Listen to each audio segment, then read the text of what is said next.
नमस्कार निधि और पैड में आप सभी का स्वागत है। फ्रेंड्स, यहाँ पे देखिए यूजीसी नेट यूनिट 9 हिंदी निबंध विधा से संबंधित यूनिट के पाठ्यक्रम को हम कवर करा रहे हैं और इसमें जो है प्रीवियस के आपने जितने भी लेक्चर देखे होंगे क्रमशः जो आपके सिलेबस में लगे हुए निबंध हैं उन्हीं को कॉन्सेप्ट प्लस जो हमारे सेल्फ नोट्स हैं उनको इंक्लूड करते हुए उन चीज़ों को करा रहे हैं। और यहाँ पे देखिए ये आपकी क्रमागत रूप से देखें तो ये सिलेबस में लगा है। भारतवर्ष की उन्नति दिल्ली दरबार दर्पण जिन्हें करा दिया गया है, शिवमूर्ति निबंध है और साथ ही साथ श्री शंभू की चिट्ठी, मजदूरी प्रेम, उलझा मूसा में। उसी क्रम में आज जो है हम नाखून क्यों बढ़ते हैं हजारी प्रसाद द्विवेदी जी का जो निबंध है उसे देखने वाले हैं। और मुझे उम्मीद है कि इस चैनल से आपको बहुत ज़्यादा लाभ हो रहा होगा, क्योंकि हिंदी साहित्य से जो भी पेपर में यानी एग्ज़ाम में आप बैठने वाले हैं उनमें जहाँ पे भी जैसे हायर एजुकेशन के फील्ड में आप जाएंगे तो जो आपके पाठ्यक्रम में लगा है, या आप टीजीटी पीजीटी से लेके हायर में जाना चाहते हैं तो उनके लिए हमने आदिकाल और भक्तिकाल के प्रश्नोत्तरी सीरीज चला रखा है। ऑप्शनल के विद्यार्थियों के लिए भी चीज़ें चलती हैं। बाकी अगर किसी भी प्रकार से समस्या हो तो आप इस पर मैसेज कर सकते हैं पेड क्लास के रिगार्डिंग और सारी चीज़ों को लेके। नोट्स के लिए आप मत कहिएगा, क्योंकि नोट्स जो है इस तरीके से मतलब कि अभी ऐसा नहीं है कि हम सिर्फ नोट्स बांटते फिर रहे हैं। हाँ, कभी कोर्स प्रॉपर चलेगा यूजीसी नेट का तो फिर नोट्स उसके साथ मिलेगा आपको। बाकी चीज़ें आप यहाँ से चैनल से लाभ लेते रहें। देखिए यहाँ पे ये जो निबंध है, हाँ, आपने पैटर्न देखा होगा कि काफ़ी बदलाव आ चुका है। बहुत ही इन डेप्थ जाके क्वेश्चन पूछा जा रहा है, ऊपर से नहीं पूछा जा रहा है। तो आपके पाठ्यक्रम में नाखून क्यों बढ़ते हैं, लेखक हजारी प्रसाद द्विवेदी हैं। कहते हैं शुरुआत में बहुत इंपॉर्टेंट पहली लाइन होता है। पहले एक दूसरे लाइन के बारे में देखें तो यहाँ से क्वेश्चन आते हैं।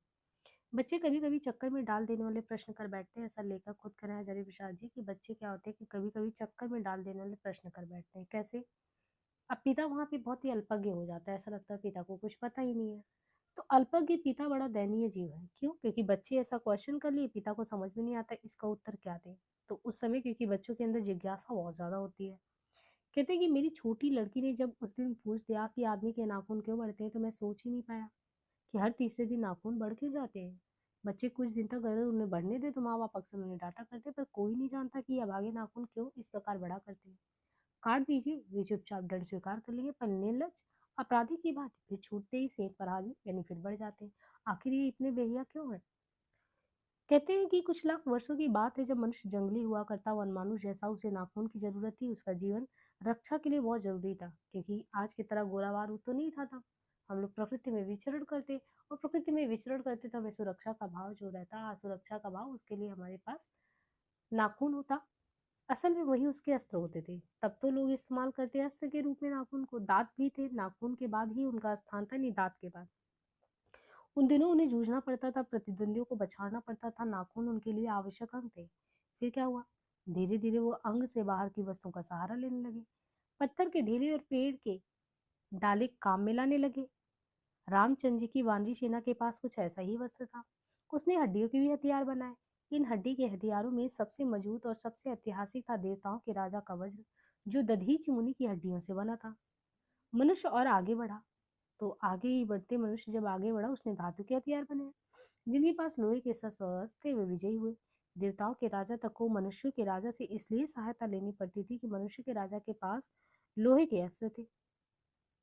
असुर जो होते थे यानी राक्षस प्रवृत्ति के लोग, उनके पास बहुत सारी विद्याएं थी पर लोहे के अस्त्र नहीं थे। शायद घोड़े भी नहीं थे।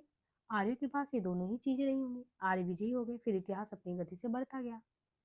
आगे कहते हैं कि यहाँ पे नाग हारे, सुपड़ हारे, यक्ष हारे, गंधर्व हारे, असुर हारे, राक्षस हारे। यानी नाग, संपूर्ण, यक्ष, गंधर्व, असुर सब हारे। लोहे के अस्त्रों ने बाजी मार ली। इतिहास आगे बढ़ा। पलीते वाली बंदूकों ने, कारतूसों ने, तोपों ने, बमों ने, बमवर्षक वायुयानों ने। सबको ये मालूम है कि नख धारण कर मनुष्य अब एटम बम पर भरोसा करके आगे की ओर चल पड़ा है, पर उसके नाखून अभी बढ़ रहे हैं। अभी प्रकृति मनुष्य को उसके भीतर वाले अस्त्र से वंचित नहीं करी। अभी वो याद दिला देती है कि तुम्हारे नाखून को बुलाया नहीं जा सकता। तुम वही लाख वर्ष पहले के नख दंता और लंबी जीव हो, पशु के साथ एक ही सतह पर विचरण करने वाले, चलने वाले। तताकिम, मैं हैरान होकर यही सोचता हूँ कि मनुष्य आज अपने बच्चों को नाखून ना काटने के लिए डांटता है। किसी दिन कुछ थोड़ी लाख वर्ष पूर्व अपने बच्चों को नाखून नष्ट करने पर डांटता रहा होगा। यानी आज बिल्कुल बदलाव है। आज जरूरत नहीं है, पर उस समय तो वो जरूरत था। लेकिन प्रकृति है कि वो भी अभी नाखून को जिलाए जा रही है। और मनुष्य की अब उसे काटे जा रहा है। यानी जो चीज़ ज़रूरत नहीं है वो ऐसे ही बना हुआ है। वे कमबख्त रोज बढ़ते हैं क्योंकि वे अंधे हैं, नहीं जानते कि मनुष्य को इससे कोटि कोटि गुना शक्तिशाली अवस्था मिल चुका है। मुझे ऐसा लगता है कि मनुष्य अब नाखून को नहीं चाहता, उसके भीतर अब बर्बर युग का कोई अवशेष रह भी नहीं गया। ये उसे ऐसे नहीं ऐसा लगता। लेकिन ये बात मैं कैसे कहूँ? नाखून काटने से क्या होता है? मनुष्य की बर्बरता घटी कहाँ है? वो तो बढ़ती ही जा रही है। अरे मनुष्य के इतिहास में अगर आप कांड उठा के देखो, हिरोशिमा का हत्याकांड बार बार थोड़ी ही हुआ है। ये तो उसका नवीनतम रूप है। मैं मनुष्य के नाखून की ओर देखता हूँ तो मुझे कभी कभी बड़ी निराशा भी होती है। क्यों? क्योंकि ये उनकी भयंकर पाशवी वृत्ति के जीवन का प्रतीक है। मनुष्य की मसुता को जितनी बार भी काट दो वो मरना जानता ही नहीं। कुछ हजार साल पहले मनुष्य ने नाखून को सुकुमार विनोद के लिए उपयोग में लाया शुरू किया था। वात्स्यायन के कामसूत्र से एक बात पता चलती है, वात्स्यायन की रचना है कामसूत्र। उसे एक बात पता चलती कि आज से 2000 साल पहले का भारतवासी नाखूनों को जम के संवारता था। उनकी काटने की कला बहुत मनोरंजक होती थी। त्रिकोण, वर्तुलाकार, चंद्राकार, दंतुल आदि विविध आकृतियों के नाखून इन दिनों विलासी नागरिकों को न जाने किस काम आया करते थे। उनको सिक तक, मोम और अलग तक आलता से यत्नपूर्ण रगड़ कर लाल और चिकना बनाया जाता था। गौड़ देश के लोग उन दिनों बड़े बड़े नखों को पसंद करते थे। कहाँ के लोग? गौड़ देश के। और जो दाक्षिणात्य के लोग थे वो, तो गौड़ वाले अगर बड़े पसंद करें, दाक्षिणात्य वाले छोटे। अपनी अपनी रुचि है, देश की भी काल की भी। लेकिन समस्त अधोगामी वृत्तियों की ओर नीचे खींचने वाली मनुष्य वस्तुओं को भारतवर्ष ने मनुष्योचित बनाया, ये चाहूं भी तो भूल तो नहीं सकता। मानव शरीर का अध्ययन करने वाले प्राणी विज्ञानियों का निश्चित मानना है कि मानव चित्त की भांति मानव शरीर में बहुत सी अभ्यासजन सहज वृत्तियां रह गई हैं। दीर्घ काल तक उनकी आवश्यकता रही है। अतएव शरीर ने अपने भीतर एक ऐसा गुण पैदा कर लिया है कि वृत्तियां अनायास ही हैं और शरीर के अनजाने में भी अपने आप वो काम कर ही रही है। नाखून का बढ़ना उन्हीं में से एक है, केस का बढ़ना दूसरा है, दांत का दोबारा उठना तीसरा है, नाखून है, बाल है, दांत है, पलकों का गिरना चौथा है। और असल में ये सहजात वृत्तियां अनजान की स्मृतियों को ही कहते हैं। हमारी भाषा में भी इसे ऐसे एग्जाम्पल मिलते हैं कि अगर आदमी अपने शरीर की, मन की और वाक की अनायास घटने वाली वृत्तियों के विषय में विचार करे तो उसे अपनी वास्तविक प्रवृत्ति पहचानने में बहुत हेल्प मिलेगा। पर कौन चाहता है? सोचना तो क्या, उसे इतना भी पता नहीं चलता कि उसके भीतर नख बढ़ा लेने की जो सहजात वृत्ति है वो उसके पशुत्व का प्रमाण है। उन्हें काटने की जो प्रवृत्ति है वो उनकी मनुष्यता की निशानी है। और यद्यपि पशुत्व के चिन्ह उसके भीतर रह गए पर वह पशुत्व को छोड़ चुका है। पशु बनकर वो आगे नहीं बढ़ सकता, उसे कोई और रास्ता खोजना चाहिए। अस्त्र बढ़ाने की प्रवृत्ति मनुष्यता की विरोधनी है। लेखक कहते हैं कि मेरा मन ये पूछता है कि किस ओर, मनुष्य किस ओर बढ़ रहा है आज, पशुता की ओर या मनुष्यता की ओर, अस्त्र बढ़ाने की ओर या अस्त्र काटने की ओर? मेरी निर्बोध बालिका ने एक बार पूछा।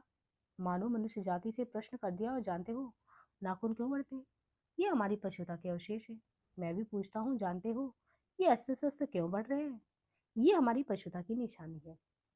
यानी उन्होंने कहा, जब निर्बोध बालिका ने यह प्रश्न किया तो उसने कहा पशुता के अवशेष है। तो मैंने कहा आज ही कहाँ लोगों के अंदर पशुता गई है, वो दूसरे रूप में आ गई है। भारतीय भाषाओं में प्रायः ही अंग्रेजी के इंडिपेंडेंस शब्द का समानार्थक शब्द नहीं व्यवहारता होता है।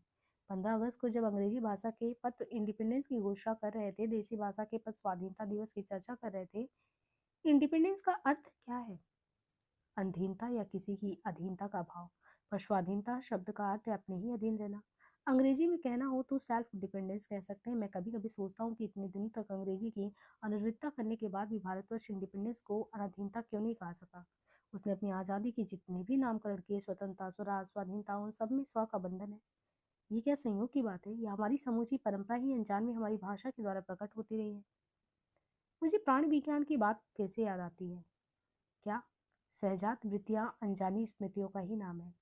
स्वराज होने के बाद स्वभावतः ही हमारे नेता और विचारशील नागरिक सोचने लगे हैं कि इस देश के सच्चे अर्थ में सुखी कौन है।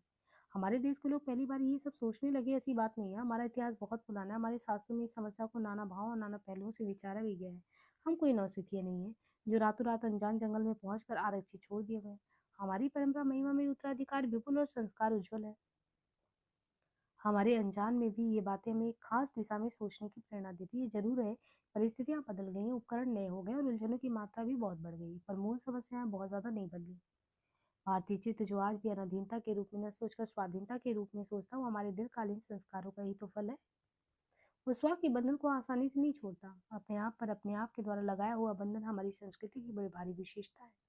मैं ऐसा तो नहीं मानता कि जो कुछ हमारा पुराना है, जो कुछ हमारा विशेष है, उससे हम चिपटे ही रहें। पुराने कामों सब समय वांछनीय नहीं होता। मेरे बच्चे को गोद में दबाए रहने वाली बंदरिया मनुष्य का आदर्श तो नहीं बन सकती, परंतु मैं ऐसा भी नहीं सोच सकता कि हम नई अनुसंधात्मकता के नशे में चूर होकर अपना सर्वस्व खो दें। कालिदास का जिक्र करते हैं कि कालिदास ने एक बार कहा था कि सब पुराने अच्छे नहीं होते, सब नए खराब भी नहीं होते। भले लोग दोनों की जांच कर लेते हैं, जो हितकर है उसे ग्रहण कर लो और जो मूढ़ है दूसरों के इशारों पे छोड़ दो। सो हमें परीक्षा करके एक बात सोच लेनी होगी। और अगर जातियां इस देश में अनेक आई हैं, लड़ती झगड़ती पी रही हैं, फिर प्रेम पूर्वक बस भी गई हैं, सभ्यता की सीढ़ी पर खड़ी और नाना मुख करके चलने वाली इन जातियों के लिए एक सामान्य धर्म खोज निकालना कोई सहज बात नहीं थी। भारतवर्ष के ऋषियों ने अनेक प्रकार से इस समस्या को सुलझाने की कोशिश की थी, पर एक बात उन्होंने लक्ष्य की थी, समस्त वर्णों और समस्त जातियों का एक समान आदर्श भी है, वो है अपने ही बंधनों से अपने को बांधना।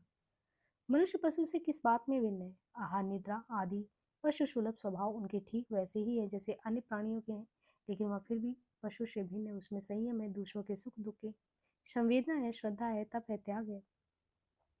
ये मनुष्य के स्वयं के उद्भावित बंधन है। इसलिए मनुष्य झगड़े टंटे को अपना आदर्श नहीं मानता, गुस्से में आकर चढ़ दौड़ने वाले अभिव्यक्तियों को बुरा समझता है और वचन मन और शरीर से किए गए असत्याचरण को गलत आचरण मानता है। ये किसी भी जाति या वर्ण या समुदाय का धर्म नहीं है, मनुष्य मात्र का धर्म है। महाभारत में इसलिए निर्भय भाव सत्य और आक्रोध को सब वर्णों का सामान्य धर्म कहा गया है। एतदि तृतीयम श्रेष्ठम सर्वभूतेषु भारत निर्वैरता महाराज सत्यम क्रोधम योचा। अन्यत्र इसमें निरंतर दानशीलता को भी गिनाया गया है। गौतम ने ठीक ही कहा था कि मनुष्य की मनुष्यता यही है कि वो सबके दुख सुख को सहानुभूति के साथ देखता है। ये आत्मनिर्मित बंधन ही मनुष्य को तो मनुष्य बनाता है। अहिंसा सत्य और अक्रोध मूलक धर्म का मूल उससे यही है। मुझे आश्चर्य होता है कि अनजान में भी हमारी भाषा में ये भाव कैसे रह गया। लेकिन मुझे नाखून के पड़ने पर आश्चर्य हुआ था। अज्ञान सर्वत्र आदमी को पछाड़ता है। क्या अज्ञान? और आदमी है कि सदा उसे लोहा लेने को कमर कसे है। मनुष्य को आखिर सुख कैसे मिलेगा? बड़े बड़े नेता कहते हैं वस्तुओं की कमी और मशीन बैठाओ और उत्पादन बढ़ाओ और धन की वृद्धि करो और बड़े बाह उपकरण की ताकत बढ़ाओ। एक बूढ़ा कहता है बाहर नहीं, भीतर की ओर देखो, हिंसा को मन से दूर करो, मिथ्या को हटाओ, क्रोध और द्वेष को दूर करो, लोग के लिए कष्ट सहो, आराम की बात मत सोचो, प्रेम की बात सोचो, आत्मतीर्षण की बात सोचो, काम करने की बात सोचो। उसने कहा प्रेम ही तो बड़ी चीज है, क्योंकि वो हमारे भीतर है। वो श्रृंखलता तो पशु की प्रवृत्ति है, स्वार्थ का बंधन मनुष्य का स्वभाव है। बूढ़े की बात अच्छी लगी या नहीं पता नहीं, उसे गोली मार दी गई। आदमी के नाखून बढ़ने की प्रवृत्ति ही हावी हुई। मैं हैरान होकर ये सोचता हूँ, बूढ़े ने कितनी गहराई में बैठ कर मनुष्य की वास्तविक चरितार्थ का पता लगाया था। ऐसा कोई दिन आ सकता है जबकि मनुष्य के नाखूनों का बढ़ना बंद हो जाए? प्राणी शास्त्रियों का ऐसा अनुमान है कि मनुष्य का अनावश्यक अंग उसी प्रकार झड़ जाएगा जिस प्रकार उस दिन मनुष्य की पशुता भी लुप्त हो जाएगी। शायद उस दिन वह मरास्त्रों का प्रयोग भी बंद कर दे। तब तक इस बात से छोटे बच्चों को परिचित करा देना वांछनीय जान पड़ता है कि नाखून का बढ़ना मनुष्य के भीतर की पशुता की निशानी है और उसे नहीं बढ़ने देना मनुष्य की अपनी इच्छा है, अपना आदर्श है। बृहत्तर जीवन में रोकना मनुष्य तत्व का तकाजा है। मनुष्य में जो घृणा है, जो अनास बिना सिखाए आ जाती है, वो पशुत्व का घोतक है। और अपने को संयत रखना, दूसरे के मनोभाव का आदर करना मनुष्य का श्रद्धा। बच्चे ये जाने तो अच्छा हो कि अभ्यास और तप से प्राप्त वस्तुएं मनुष्य की महिमा को सूचित करती है।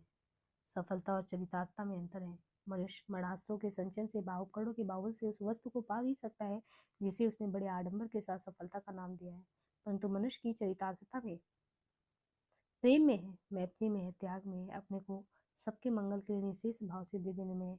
नाखून का बढ़ना मनुष्य की उस अंध सहजात वृत्ति का परिणाम है जो उसके जीवन में सफलता ले आना चाहती है। उसको काट देना उस स्वनिर्धारित आत्म बंधन का फल है जो उसे चरितार्थता की ओर ले जाती है। नाखून बढ़ते हैं तो बढ़े, मनुष्य उन्हें बढ़ने नहीं देगा। तो यहाँ पे नाखून का बढ़ना ना बढ़ना उसी पे कि वो मनुष्यता का प्रतीक है कि नहीं है, कब नाखून की जरूरत थी आज नहीं है, वो सारी चीज़ों को लेके बड़ी ही कसमकस में जो है द्विवेदी जी रहे हैं और उन्होंने अपनी बात को इस तरीके से रखा है इस निबंध के माध्यम से। अब हम नोट्स को देख लेते हैं। तो यहाँ पे देखिए हजारी प्रसाद जी ने कहा है नाखून क्यों बढ़ते हैं। ये प्रश्न लेखक से उनकी छोटी बेटी करती है और ये जो है नाखून के बढ़ते 1951 में निबंध हजारी प्रसाद द्विवेदी जी द्वारा है। और नाखून के संबंध में ये कहा गया है कि काट दीजिए। वे चुपचाप अगर काट देंगे तो दंड स्वीकार कर लेंगे, पर निर्लज अपराधी की भांति वो फिर छोड़ते ही सेध पर हाजिर हो जाएगी, यानी मतलब फिर वो बढ़ जाएंगे। तो एक बेहया जैसे नहीं कहते कि कोई भी चीज पीछे पड़ जाना, उसके संबंध में कहा गया है। कहते हैं कि प्राचीन समय में मनुष्य के अस्त्र के रूप में नाखून होते थे, और आज जो है मतलब पहले नाखून होते थे, पहले दांत स्थान लेता था, फिर नाखून के बाद उनका ही स्थान होता था, दांत के बाद इनका नाखून का। रामचंद्र की जो वानरी सेना है उसके पास क्या था? ऐसे ही अस्त्र थे। क्या था? रामचंद्र जी की वानरी सेना में जाएंगे, उनके पास पत्थर के ढेले हैं, पेड़ की डाले हैं, कोई बहुत बड़ा वो चीज नहीं है हथियार। हड्डियों के हथियारों में सबसे मजबूत और सबसे ऐतिहासिक है देवताओं के राजा का वज्र, जो बाद में दधीच मुनि की हड्डियों से बना था। यही था ना, दधीच मुनि ने दान किया था, हड्डियों से वज्र बना था, वो ऐतिहासिक स्तर पर देखते हैं। देवताओं के राजा तक को मनुष्यों के राजा से इसलिए सहायता लेनी पड़ती थी, क्यों? मनुष्य के राजा से सहायता क्यों लेनी पड़ती थी? क्योंकि मनुष्यों के राजा के पास लोहे के अस्त्र हुआ करते थे। इसलिए देवताओं के राजा मदद यहाँ लेते थे, क्योंकि यहाँ के लोगों के पास जो है, राजा के पास लोहे के अस्त्र हुआ करते थे। असुरों के पास उनकी विद्याएं थी, जो राक्षस थे उनके पास तो उनकी विद्याएं थी, पर लोहे के अस्त्र तो नहीं थे उनके पास। तो इसलिए वो शायद उनके पास घोड़े भी नहीं थे, और घोड़े भी नहीं थे तो आर्यों के पास ये दोनों चीजें थी। लोहे के वस्त्र भी हो गए, आर्यों के पास घोड़े भी है, तो आर्य विजयी हुए। हिरोशिमा की हत्याकांड से ये याद दिलाया गया कि हम अभी भी पशुवृत्ति को अपनाए पड़े हैं, भले ही हम पशु से मनुष्य की श्रेणी में आ गए। लेखक ने नाखूनों को मनुष्य की भयंकर पांचवी वृत्ति का जीवन प्रतीक इसीलिए कहा, क्योंकि पशुता को जितनी बार भी काट दो मरना तो नहीं जानता। कुछ हजार साल पहले मनुष्य ने नाखून को सुकुमार विनोदों के लिए उपयोग में लाना शुरू किया। वात्स्यायन के कामसूत्र में कि अच्छा नाखून अच्छा दिखना सुंदरता का प्रतीक था। आज से 2000 वर्ष पहले का भारतवासी नाखूनों को जम के संवारता था। उनके काटने की कला की मनोरंजक बात भी बताई कि कैसे कोई मतलब काटता है तो त्रिकोण में काटे, वर्तुलाकार, चंद्राकार, दंतुल, अलग अलग तरह नाखून काटते थे। और उन दिनों विलासी नागरिकों के न जाने किस काम ये आया भी करता था। अभी भी देखिए, श्रृंगार के रूप में नाखून का बहुत अच्छे से इस्तेमाल होता है।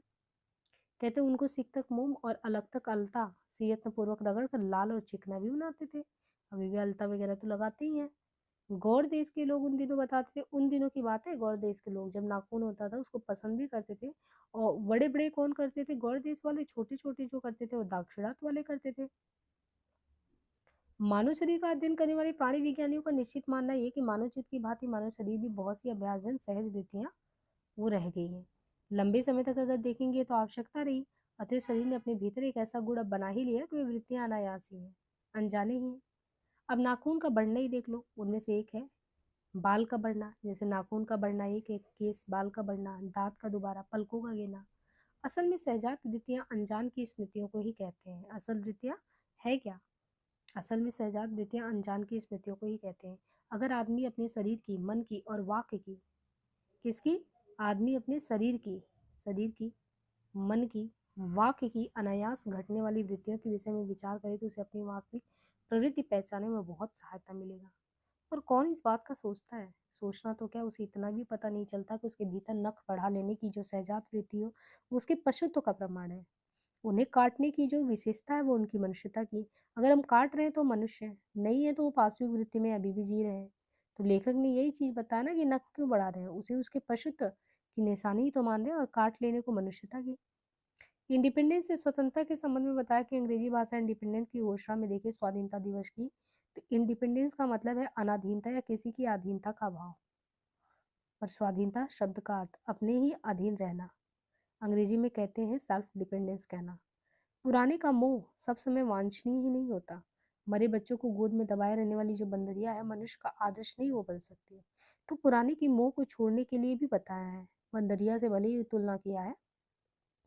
कालिदास के संबंध में भी वही कहा कि सब पुराने अच्छे नहीं होते, सब नए खराब भी नहीं होते हैं, और भले लोग दोनों की जांच कर लेते कौन अच्छा है कौन खराब है।